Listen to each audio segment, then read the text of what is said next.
I'm going to go through the old exam and work through that for you, show you how these work. I'll also will probably give some more examples as I go and some things to watch out for and stuff. Okay, so let's take a look at our first one here, 1A. Let's first calculate the number of valence electrons that we need to account for. So we have one nitrogen.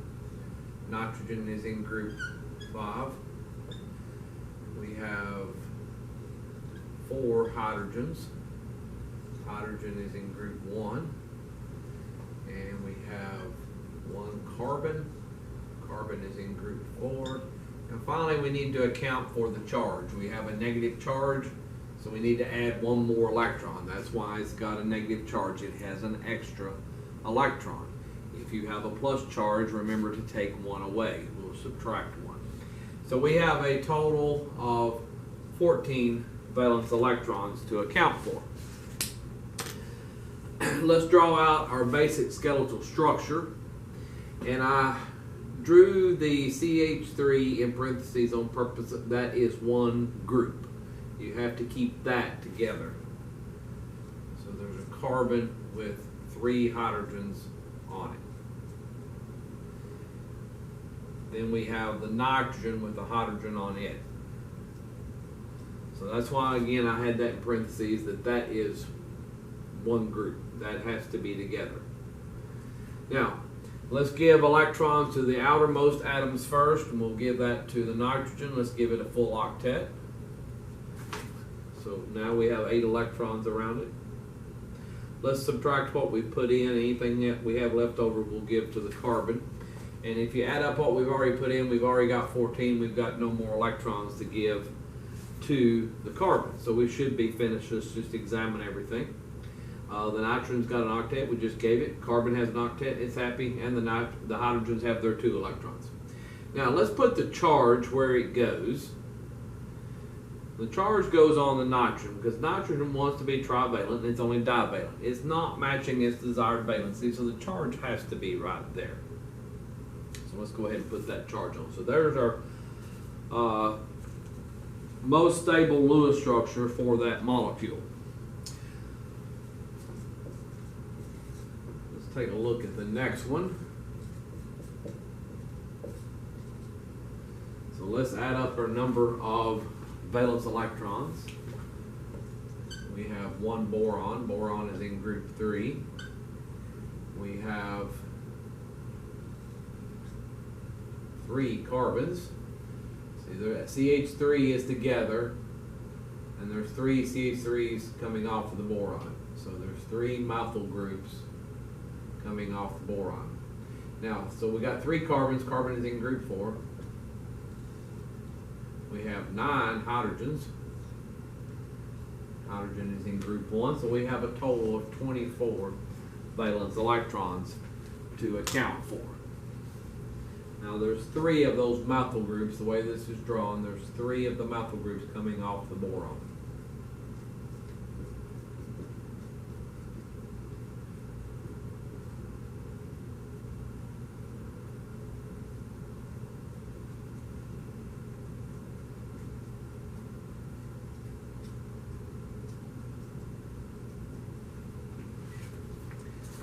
Normally we give electrons to the outermost atoms first, but the carbons already have an octet, so we don't have anything to give them. Let's just see what we've put in so far. So if you count up all the electrons and all the covalent bonds there, we've already got 24. So there's no more electrons to give to the boron. The boron does not have an octet, but it's just out of luck. There's nowhere we can get any electrons. It's just stuck there with 6. There's no way we can get an octet to the boron. I don't have any more to give it. I don't have any electrons to share with it.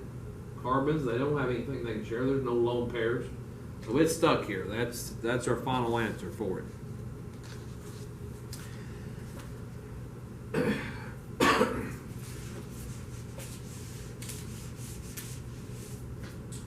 Taking a look at the next one.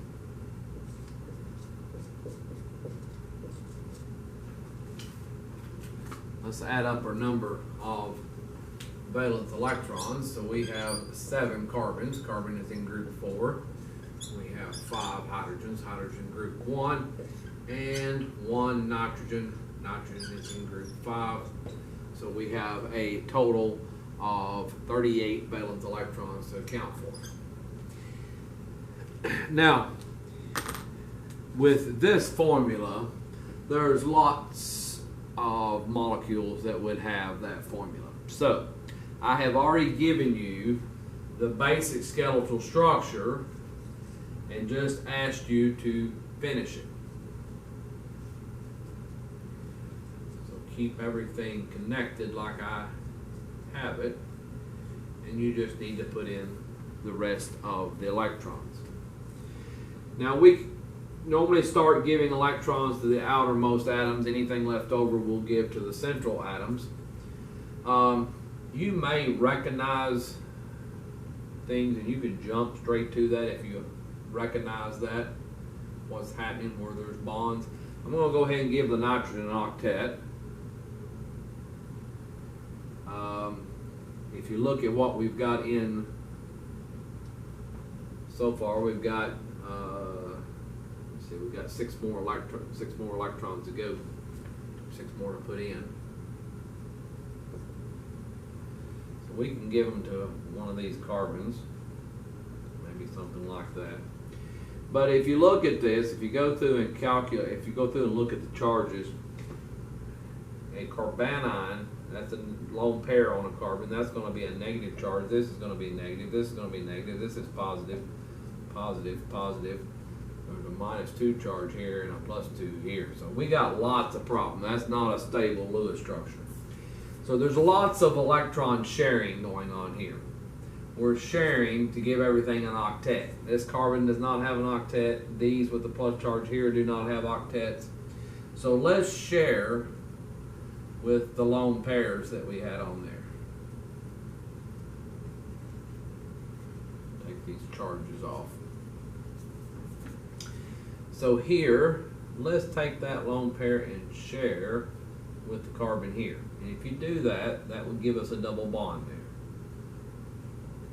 Same thing here. We've got a lone pair carbon that's only got 6 electrons around it. Let's bring those electrons in and share. So they would be a double bond there. And same thing on the other side. If we bring a pair in to share, there would be a double bond here. So that's a benzene ring. And like I said, you may have recognized that right off the bat. That's a phenyl group. You got a phenyl group there. You had 6 carbons in the ring and 5 hydrogens. That's a phenyl group. So you may have recognized that they should have been double bonds there to start with. Now let's go out here. We had a carbon and nitrogen. You might recognize that's a nitrile group. But if you didn't, this carbon is only got, the way I've got it drawn, it only has 4 electrons around it. So let's share with the nitrogen. I'll bring a pair in and share. And if you do that, that would give us a double bond. Well, the carbon's better, but it still only has 6 electrons. So let's bring another pair in and share. And that would give us a triple bond. There is our most stable Lewis structure. Everything has an octet. All the carbons have an octet. And the nitrogen has an octet. Everything is happy, and we have accounted for all 38 valence electrons. So there is our best Lewis structure. Let's take a look at the next one.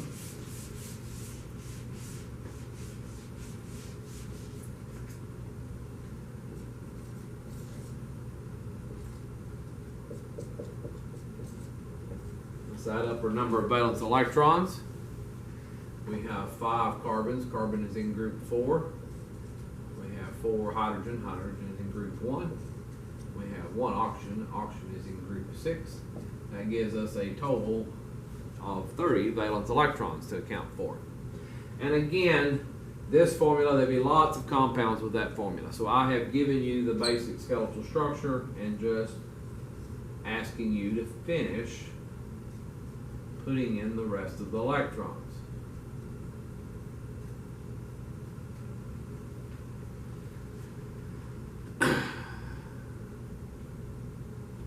let's give electrons to the outermost atoms first. Go to the oxygen. You give it an octet. Subtract what we put in so far. We've got 26 there. We've got 4 more electrons to count for. If you just give kind of the same thing we had there a moment ago, if you just give them to a carbon, that's going to be a negative charge, something like that, and then you're going to have plus charges. So you can probably guess that there's double bonds there.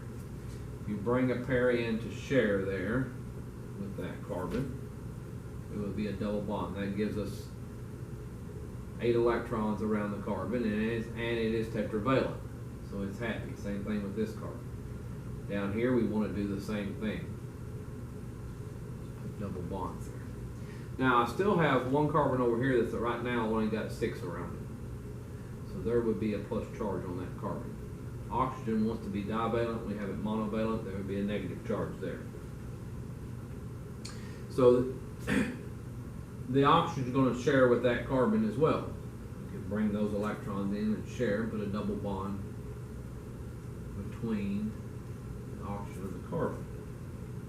And again, you might recognize that right off the bat without having to go through all what I just went through there.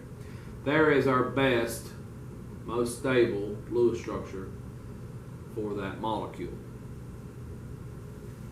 Okay, our next question is looking at formal charge.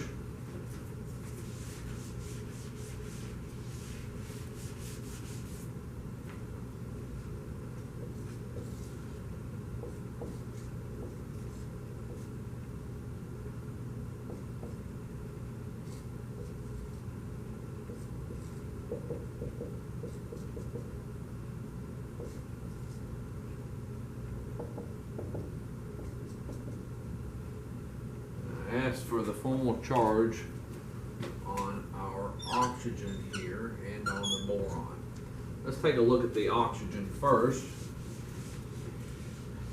You really don't have to calculate it, but if you need to, we'll go through it. You can see the oxygen wants to be divalent, and it is. It's got 2 bonds. If you're matching your desired valency, automatically formal charge 0. Don't even have to think about it. So that is perfectly fine. If you need to calculate it, it's the number of valence electrons as a neutral free atom. So oxygen is in group 6. That's this neutral free atom, minus the number that is assigned to the oxygen. So in the bonds, those electrons get divided up equally between the 2 atoms that are sharing it. So one is assigned to the oxygen, one's assigned to the boron. Same thing with the hydrogen. One goes to the oxygen, one goes to the hydrogen. And then the lone pairs go to the oxygen. So that gives us 6 that are assigned. So 6 minus 6, of course, is 0.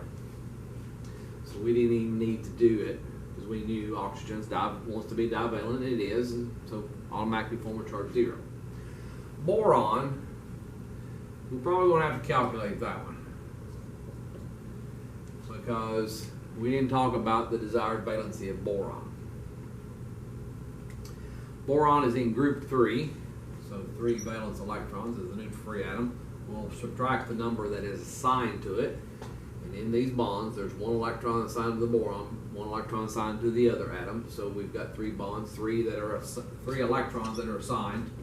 So formal charge on that boron is 0. Let's take a look at the other one. The other molecule that was on there.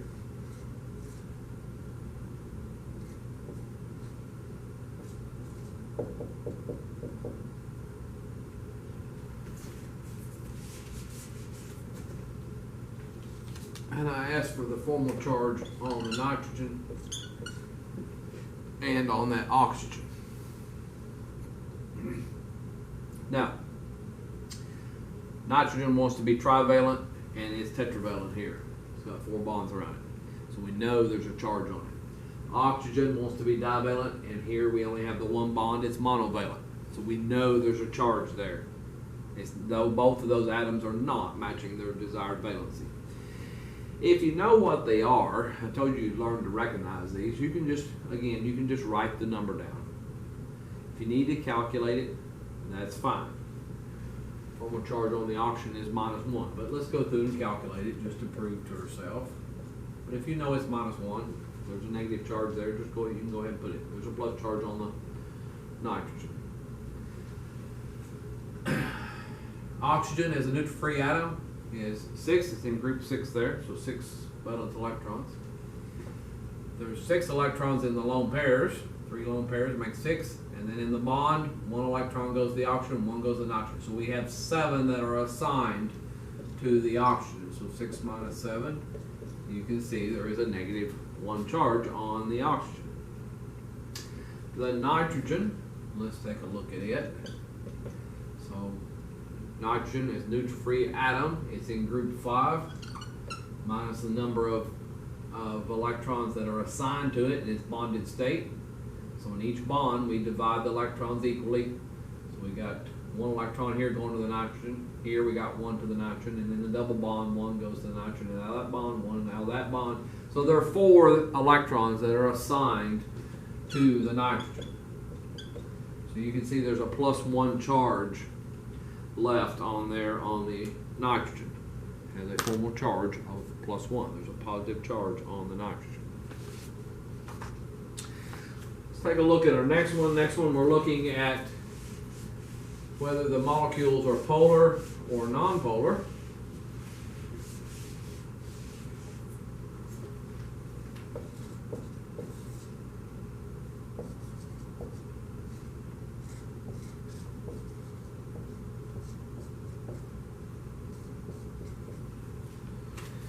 And in our first one, some electronegative atoms here that's pulling electrons. The bromines are electronegative. They pull away from the carbon. So this is a polar bond. Same thing here. Now on the bottom here we have fluorine atoms. Fluorines are most electronegative atoms. So the fluorines pull much, much harder than the bromines. So I'm going to draw these bigger. Now some of this cancels out. Some of this one is the exact same opposite direction as this one, so some of it cancels out, but there's still electrons being pulled toward the nitrogen, not all toward the fluorine, sorry. Not all of it canceled out. Same thing here on the other side. This bromine, some of it's canceling out the fluorine, but not all of it. So overall there's a net dipole toward the bottom as the molecule is drawn here. So this is a polar molecule. If we look at our next one,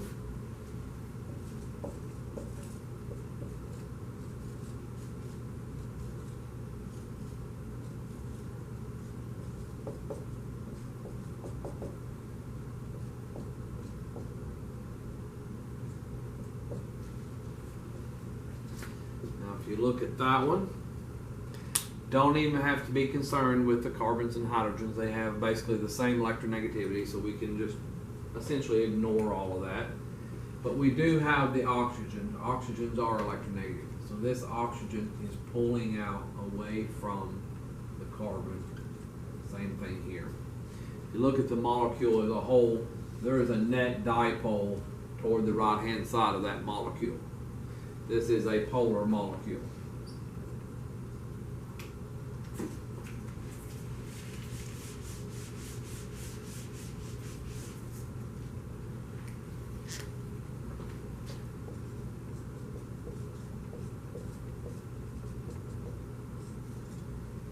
We look at our next one.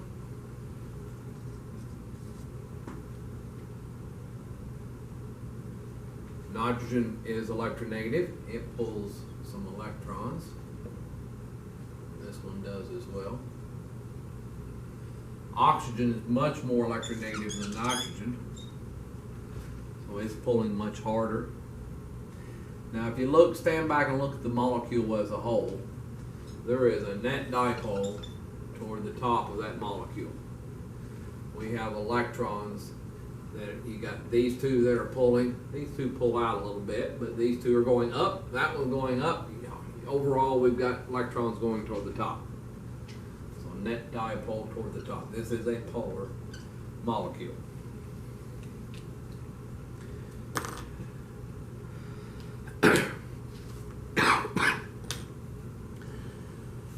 Question 4, we're just looking at all of the functional groups within those molecules. I gave you the solutions the other day. I emailed you, so you can just look at those yourself. Let's look at question 5.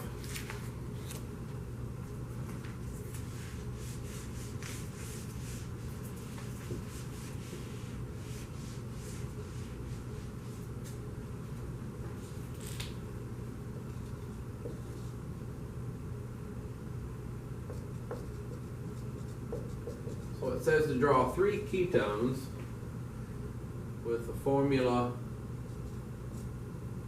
C4H6 and 1 oxygen. Now on the answer key that I gave you to the old exam, I drew it in bond line formula.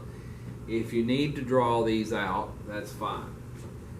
If you need to draw out all your hydrogens, or maybe you just want to put it kind of in a condensed formula, that's fine as well. So a ketone, remember a ketone has carbons on both sides of the carbonyl. That's a ketone. So we need carbons on both sides.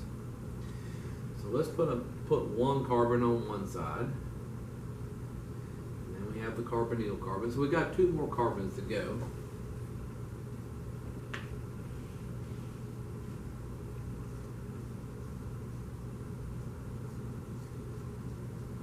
There's a ketone, but if you look, I've got too many hydrogens. Now everything's got, it's 4 bonds. That carbon's got 4 bonds, that one's got 4 bonds. All the carbons have 4 bonds, they're all tetravalent. But if you look, I've got 8 hydrogens. This only had 6. So what that's telling me is that I need to take 2 hydrogens away. You can't just take them away from somewhere. I can't just say, oh, I'll just race them off. That doesn't work. Now that carbon does not have 8 electrons, not tetravalent anymore. There'd be some kind of charge on there. So what this is, we had, when I drew it all with single bonds, we had 8 hydrogens. If you're missing 2 hydrogen atoms, that means there's a double bond somewhere. That's a hydrogen molecule that we're missing. So there was a double bond right there. So again, instead of, let me just draw back up there what I had a moment ago.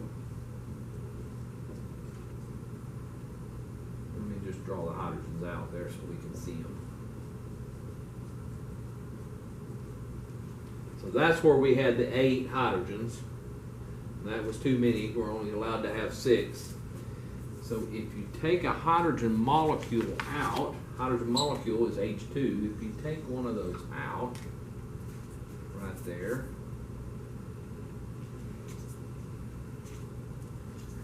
then that gives us the double bond there. So there it is with the double bond, all the hydrogen drawn. Now we have 6 hydrogens. Okay, so there's one of our ketones.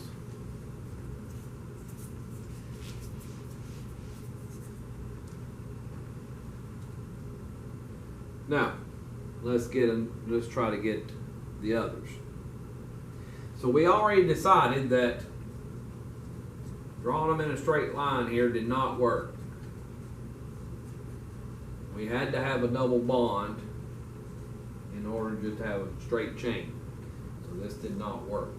The other way you get fewer hydrogens is if it's in a ring. You're losing a hydrogen molecule to make the ring. So let's try that. Let's try 4 carbons in a ring. Now we need the ketone. So let's just put a double bonded oxygen, and it will make the ketone. And then the other carbons you need an octet around everything. We need to put our hydrogen. So each of these have 2 hydrogens.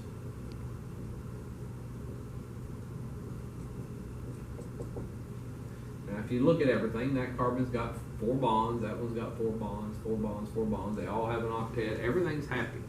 There is another ketone with that formula. there are 6 hydrogens. Now, we said 3, got one more to go. Well, if I had a 3-carbon ring, worked, how about a 4-carbon, how about a 3-carbon? 4-carbon worked, let's try a 3-carbon ring. Now, it does need to be a ketone, so it needs to be a carbonyl. That is a ketone, it's got a carbon on both sides. I only have 3 carbons in the ring, we got 4 carbons to count for, so there's got to be a carbon hanging off somewhere. Can hang off either one of these down here. Can't put it on this one because it's already got its 4 bonds. And let's finish up with hydrogens. So this would have 3 hydrogens. That carbon's got 3 bonds, so there'd only be 1 hydrogen there. This one's already got 2 bonds, so there'd have to be 2 hydrogens. And if you look, we have 6 hydrogens. There is our 3rd ketone.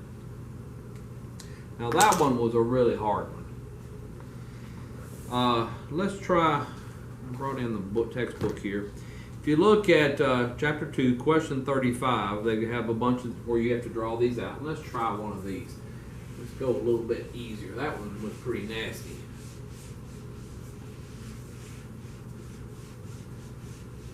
Let me show you how to work one of these that are a little bit easier. Let's just try the first one there. So 3 ethers. So this is 2.35 A. So it says 3 ethers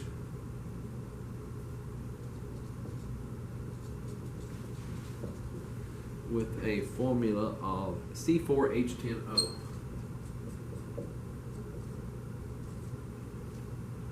Let's first get our ether. So an ether is ROR. So an oxygen sandwiched in between 2 carbons. You got to have a carbon on both sides of the oxygen. So let's try this. Let's take a carbon. We'll put our hydrogens in here in a moment. Let's just take a carbon and we'll put an oxygen and another carbon. Got to have a carbon on both sides of the oxygen. Now that's got 2 carbons. I've got 4 total. So that's got 2 more to go. And we'll just put them both on the right hand side. Now let's put the hydrogens on. Each carbon wants to have 4 bonds.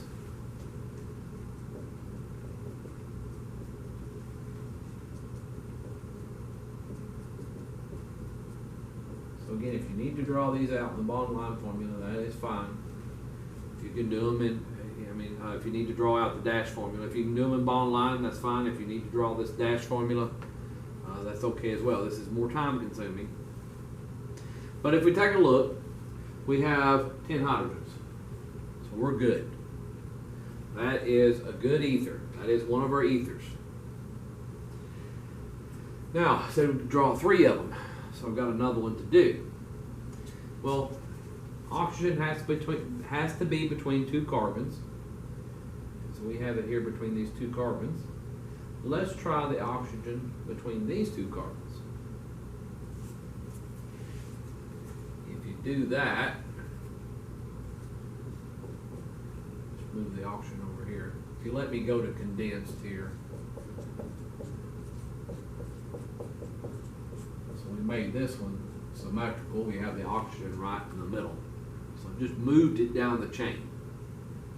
So you can do that a lot of times with these questions. When we got a functional group, just move the functional group around.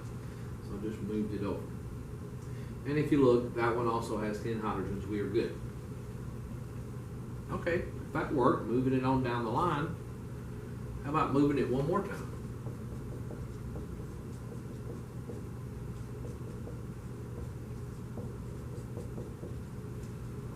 Does that work? No. If you take a look, this is the same as that one. So eventually you get to the same thing. This is the same as this one. It's just flipped around, turned around. So these are the same thing. Okay, so that didn't work. So that's usually the first thing that I always try with these, is try moving your functional group just down the chain. Take the carbon chain and just move it down the chain. At some point you can only go so far and then it doesn't work. That's always my first try though. Now, we got to come up with something different. We got 2 of them. Tried this and that was the same, so that's not different. We need 3 different ethers. Well, instead of straight chains, how about branched? Let's try branching them off. So still need carbon on both sides. But instead of this one here, instead of this being a straight chain, let's branch those 3 carbons. So off of this carbon, let's put 2 carbons coming off of it. That's my branch. Now let's get our hydrogens on there. This would have to be a CH3. This would have to be a CH3. This has got 3 bonds around it. So there has to be 1 hydrogen here. I'll just put the CH. So if we look, there is 10 hydrogens total. 4 carbons, 1 oxygen. That works. That fits the formula. So there's our 3. So again, my logic on these is try these straight chains first and then start looking to branch them. Branch the carbons to get your others. Okay, so try working through some of those others there in question 35, because I will have one of these on your exam on Monday. I'll try not to do one as hard as that old exam.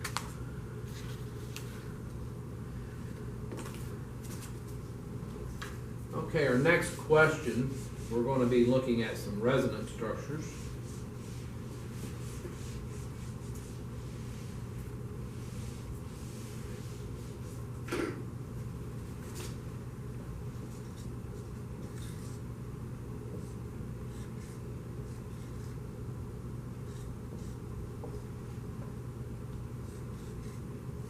And the question said to draw 2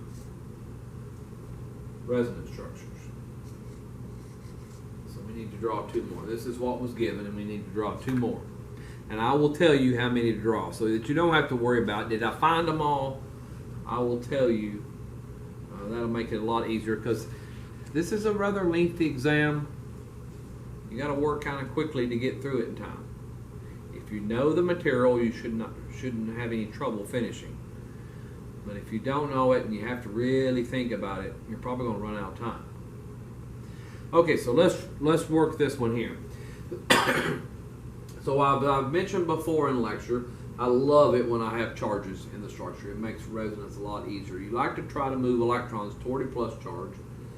You like to try to move electrons away from a negative charge. So we do have a plus charge. Let's try to move some electrons toward the plus charge. One of the things we can do is I can bring this double bond toward the plus charge.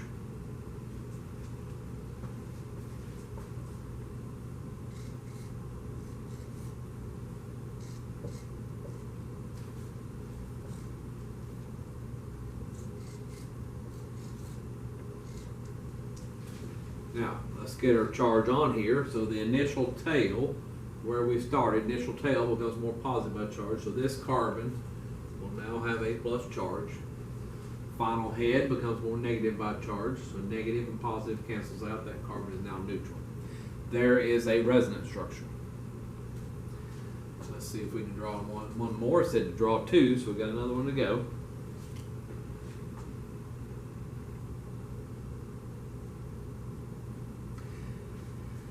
Now, still got the plus charge. Let's try to take electrons toward the plus charge. We can take the electrons here back, but that just goes right back to where we started. That didn't help us.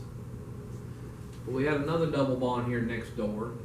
If you move those as well, we'll do both of them. They'll push each other. Then that gives us our other resonance structure.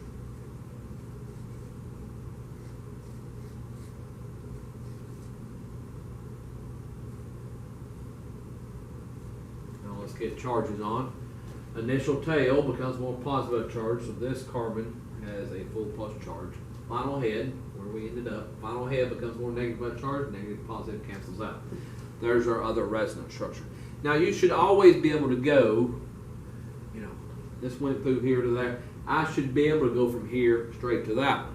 You should always be able to go between any resonance structure. So let's take a look at going from here to here. That one, I'll put it in a different color here. Instead of taking the double bond here toward the plus charge, I could have taken the double bond here and go straight toward the plus charge. And that would take me straight to this one. So again, you should be able to go between any resonance structure. Now, if you noticed, take all that off. We did not involve this double bond down here. That double bond is isolated. There is an sp3 carbon here and an sp3 carbon here.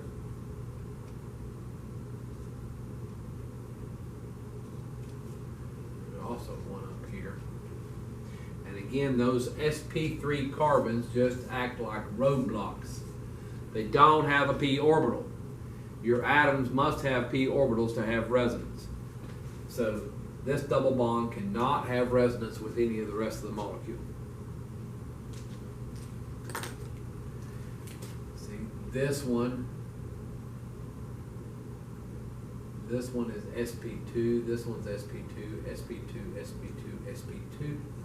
All of those are sp2, and they can resonate. These are sp2, but they got roadblocks. So right here is where we have to have a resonance. You can't just move bonds around wherever you want to. This is where a resonance has to occur. It's the p orbitals on those atoms that's doing the resonance. Okay, let's take a look at our next one.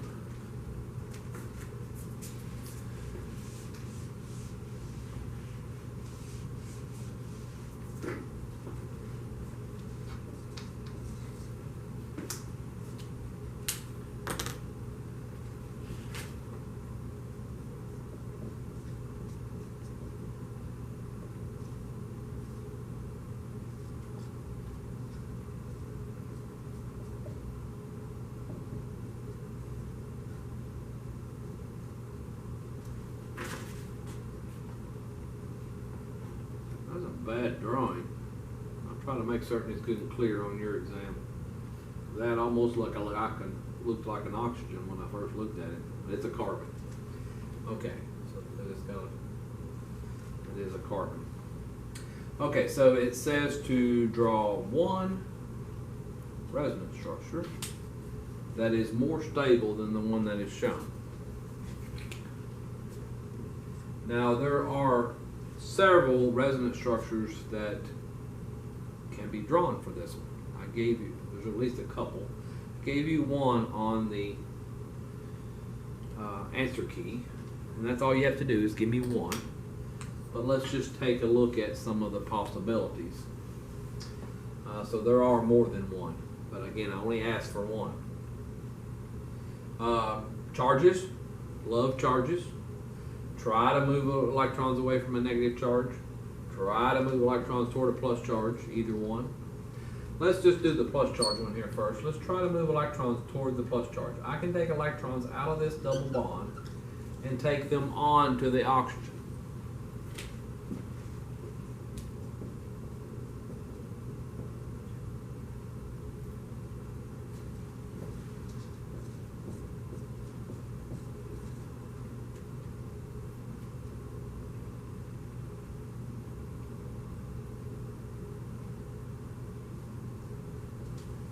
Get our charges on. Initial tail becomes more positive by charge, so this carbon will have a full plus charge. Now it was neutral, more positive by charge, full plus charge. Final head becomes more negative by charge, negative, positive cancels out.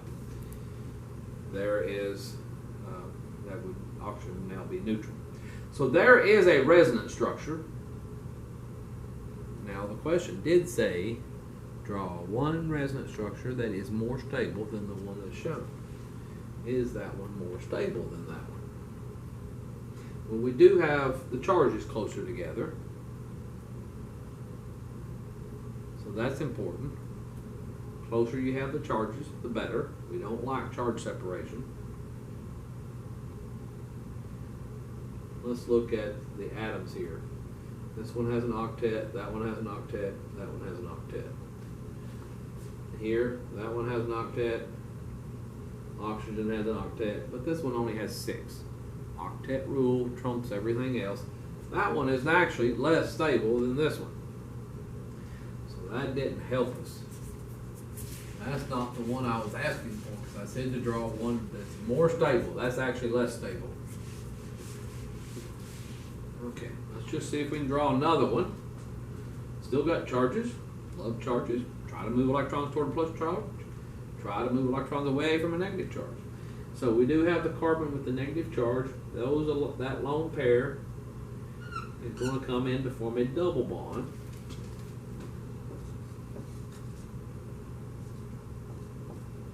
Between the 2 carbons there.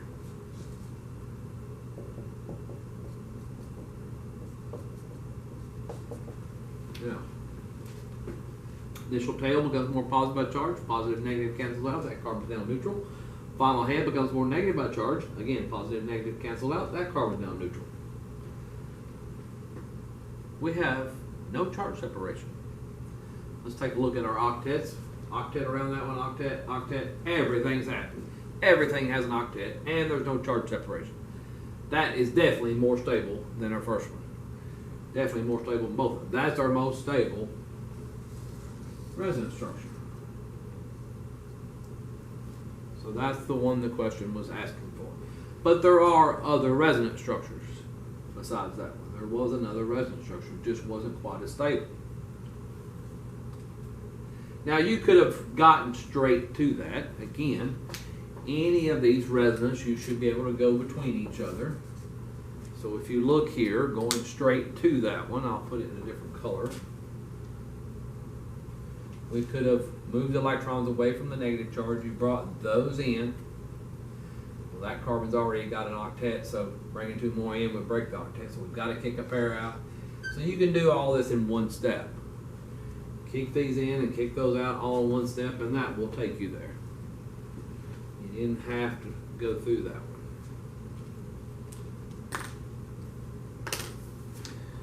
Okay, let's take a look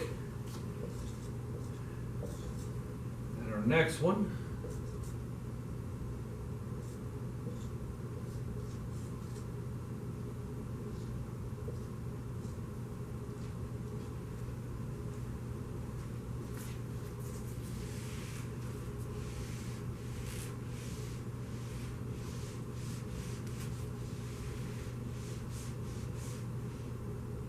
Now this one I only said to draw one resonance structure. There are lots of resonance structures that we can draw for this. Let's look at some of them. I only gave you one on the answer key, but I want to show you there are other resonance structures. The one I gave you on the answer key is the best one. But this one didn't say draw the most stable. The previous one did. This one just said draw one resonance structure. Whichever one you want to draw. Now, the best one is to just move the double bonds around the ring. Those are all sp2 atoms. Every atom there in the ring, the carbons and the nitrogen, are all sp2 hybridized. So they can all be involved in resonance. You must be sp2 or sp hybridized to be involved in resonance. So the easiest thing is just to move those double bonds around the ring. This is very similar to a benzene ring. It's just that there's a nitrogen there instead of a carbon. But it's basically the same thing as a benzene ring. So there's a resonance structure. Those double bonds are moving around that ring.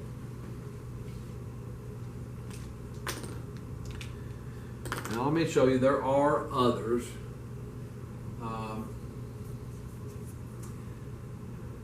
They're not going to be good, they're going to be bad. That's their best one. These are going to have lots of charge. I could have taken electrons out of the double bond, and I'll put this in a different color. Take it up onto the nitrogen. Nitrogen is electronegative, and pull it up. Pull electrons toward the nitrogen. give us 2 lone pairs.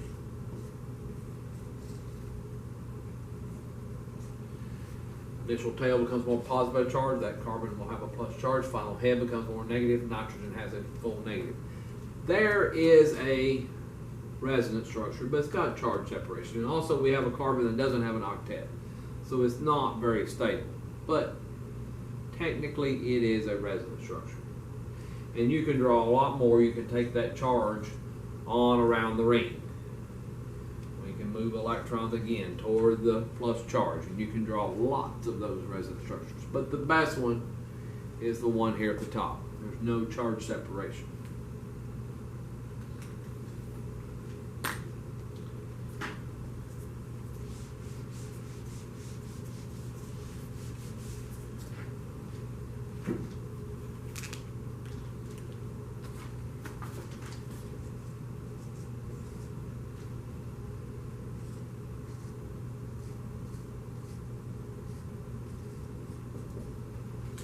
Now, I've had several students ask me about this one.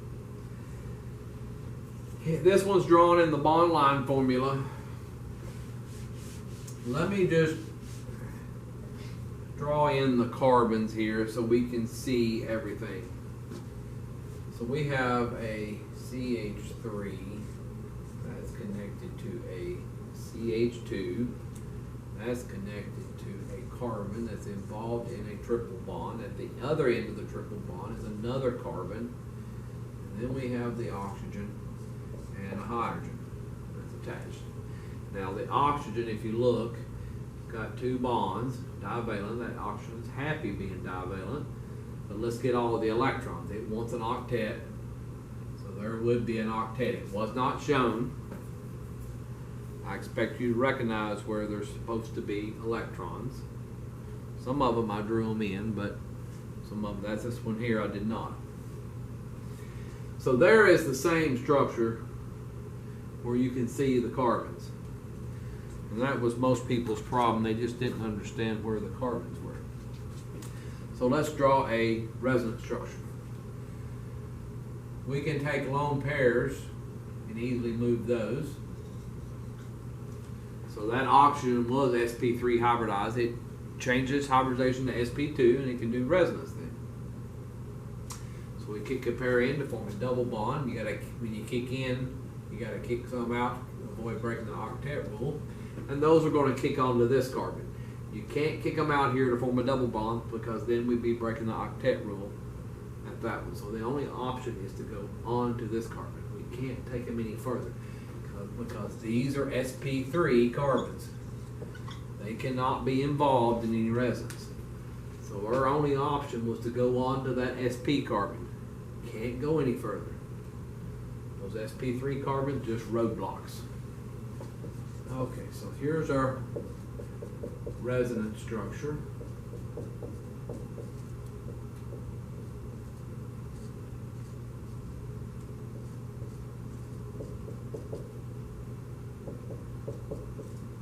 There'll be a plus charge left on the carbon. Initial tail becomes more positive charge. Oxygen was neutral, now have a full plus charge. Final head, where we ended up, becomes more negative by charge, so that carbon now has a full negative charge. And there is our resonance structure.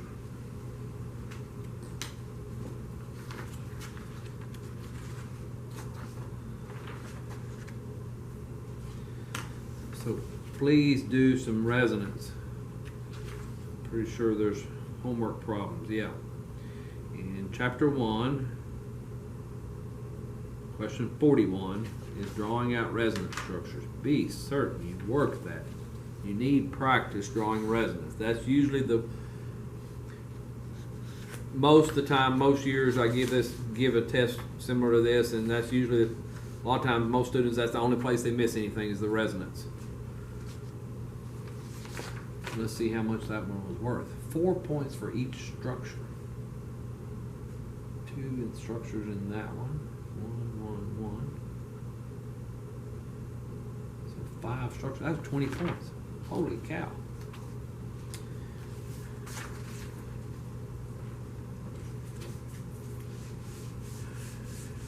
Okay, our next one is looking at hybridization.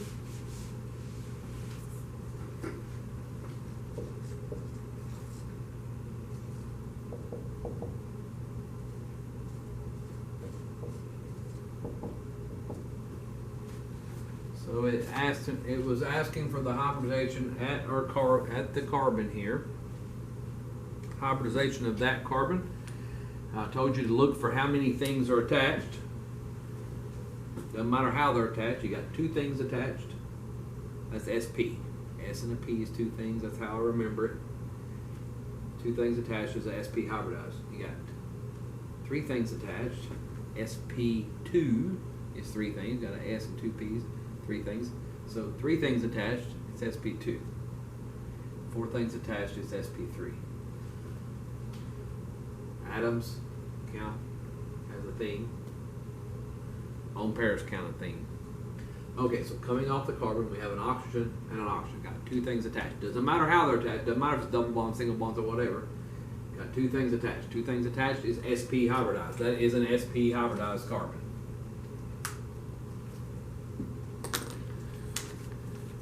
Remember, cations and radicals don't count as a thing. Don't count those when you're counting up the things that are attached.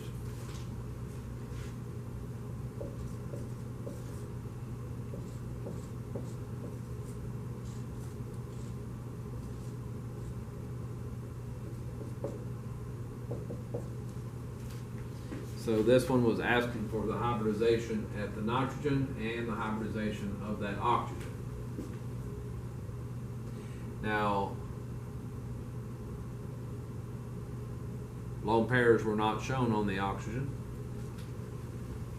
If you give it 8 electrons, there would have to be 2 lone pairs. Nitrogen's already got 8 around it, so don't have any lone pairs on it. It's good. Okay, so we've got our structure here. Let's take a look. Nitrogen, it's got a carbon off to the left here, and we have a carbon off to the right. Got 2 things attached. Again, cations don't count as a thing. That's the empty space. Okay, 2 things attached. That is SP hybridized. The oxygen up here has a carbon here to the left. Got a hydrogen to the right. That's 2 things. And the lone pairs count of things. 4 things attached. 4 things is SP3 hybridized.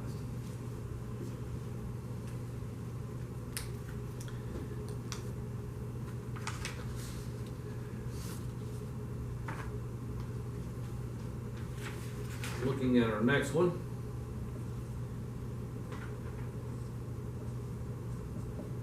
So it said to classify the following alcohols as primary, secondary, or tertiary.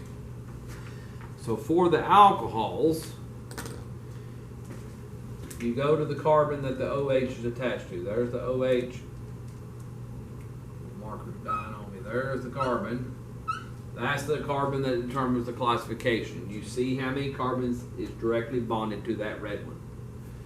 We have a carbon here bonded, and a carbon here. There's 3 carbons directly bonded to that red one. This is a tertiary alcohol.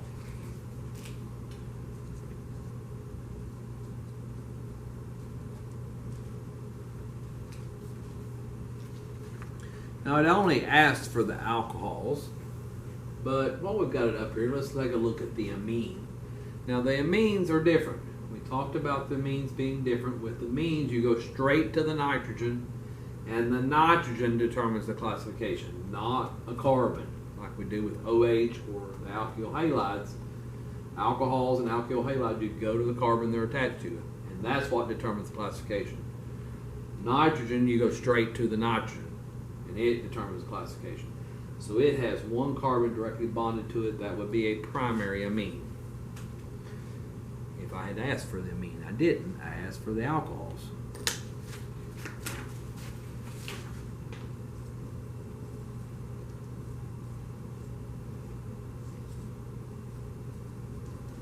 Okay, if we take a look at the next alcohol.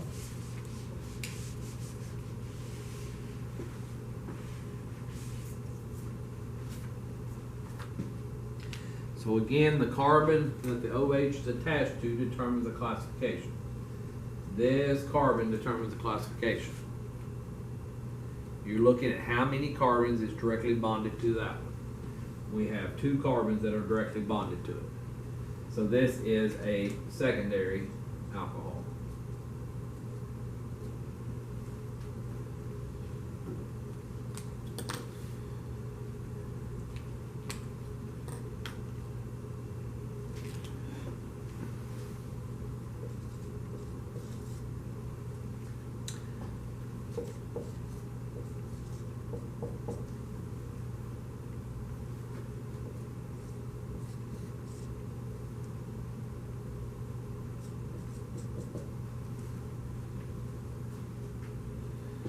next one here, this one's very similar. There's the OH. Here is the carbon that's attached to the OH. That's the one that determines the classification. You look at that one and see how many carbons it's directly bonded to. It's got one to the left and one to the right. This is a secondary alcohol.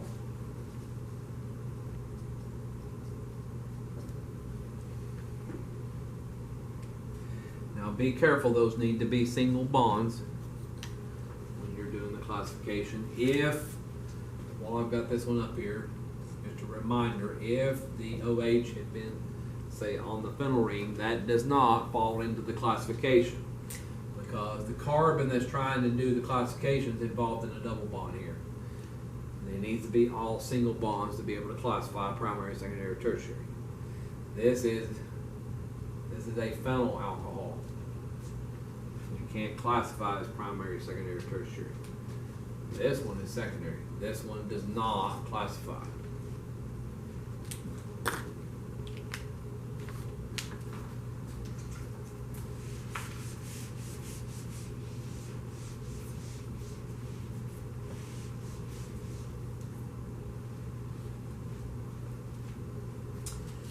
Let's look at question 9. So it said to put these carbocations in order of their stability. Well, we have not talked about anything like that. So why in the world would your mean professor ask this? This is applying what we have learned. It did give you a hint. It said look at resonance.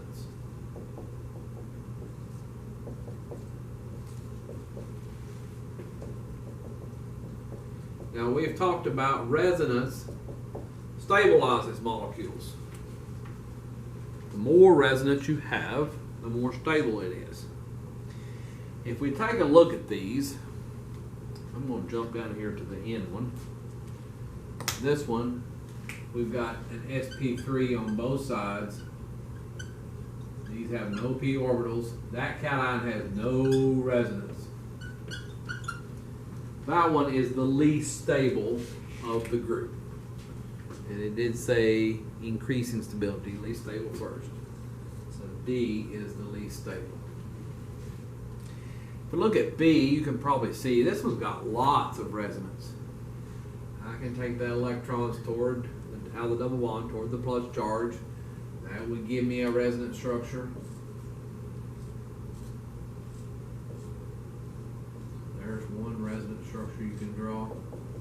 And we can do that again. I can move the electrons again.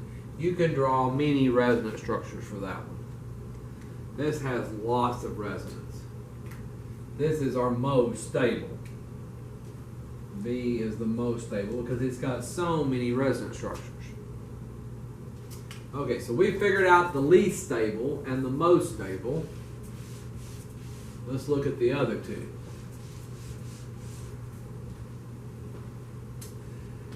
Both of these have resonance. They got one additional resonance structure. So let's draw it. I love charges. Take electrons toward the plus charge.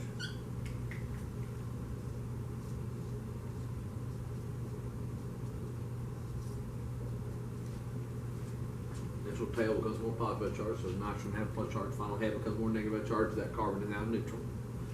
And we do the same thing with this one here.